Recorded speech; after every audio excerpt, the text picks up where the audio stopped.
This step in the guide only applies to the RGB strum bar, so if you did not opt for that, skip this step. We start by removing the strum pegs from the strum bar if you haven't already done so during cleaning. You can do this by using the metal strum rod to wiggle the pegs out. Sometimes they can be easy to remove, while other times they can take a bit of elbow grease. Along with the strum pegs, we need to remove the 4 rubber dampeners that are attached to the original strum bar.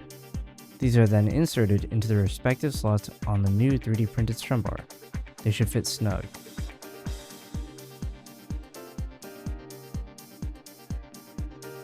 Now that we've installed the dampeners, insert the strum pegs into the holes of the new strum bar. You may need to put a little force into it. Once you have the pegs in, insert the metal strum rod and give the bar a spin. The metal strum rod should spin freely inside of the pegs. We can now get the guitar back out and do a fitment test. The reason for this fitment test is to see how much wiggle there is vertically, as in from the frets to the bottom of the guitar. The goal is to have the least amount of wiggle while at the same time not having it scrape against the walls of the guitar strum area. In this first test, there's quite a bit of wiggle room. We do not want that. What we must do is take the pegs out using the same method to take the pegs out of the original strum bar. Metal rod in, wiggling the pegs out.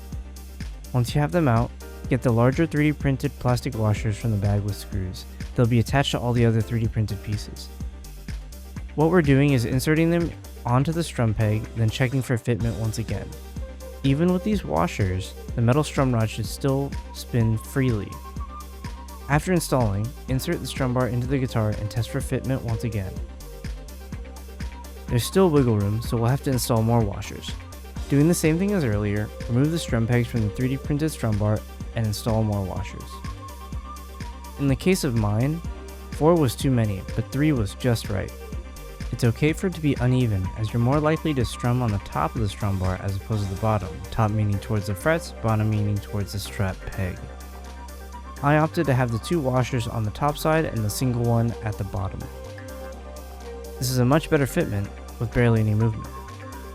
You want to make sure it's not too tight, as it won't strum properly and may get stuck, so make sure to double check. Now we'll install the black strum bar brackets and do a little more movement testing. Once you're satisfied with the feeling and fitment, we can move on to the installation of the Revival strum board.